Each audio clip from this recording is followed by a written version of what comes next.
And we're joined now by the Egyptologist and campaigner, Dean at the Arab Academy for Science, Technology and Maritime Transport, Ms. Monica Hanna. Ms. Hanna, thank you very much for being with us here on Q News.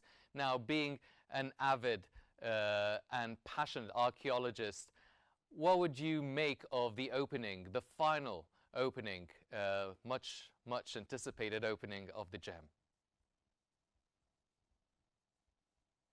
Of course, it's a great event for everyone. We're all looking forward to enjoy a new intellectual space where we can think of Egyptian heritage with a brand new display, with the objects put in a different light. I think it's a great moment for all of us. And it also raises different ideas such as restitution and repatriation. Now the new museum can officially ask for different objects that have been taken in the 200 years. And I think this new interest also by the Egyptian public in their past is very fascinating. It's very interesting and very heartwarming. Mm-hmm. Well, there's been a lot of talk about the 6 restoration and conservation labs in the Grand Egyptian Museums, and they are set to be upgraded as well after the inauguration ceremony. How important is Egypt becoming in terms of restoration and conservation of artifacts? Well, I think really we have the best conservators and conservation labs in the whole region. We have the state-of-the-art equipment as well as world-class experts working on the Egyptian objects at the labs of the Grand Egyptian Museum. Mm-hmm. Ms. Hanna, this is the first time now that the whole collection of the treasures of Tutankhamun are being held and kept in one place, under one roof.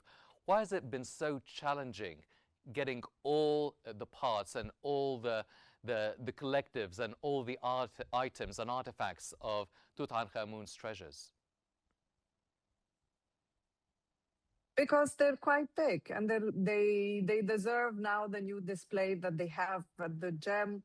I think putting them in this new display sheds light on how spectacular they are.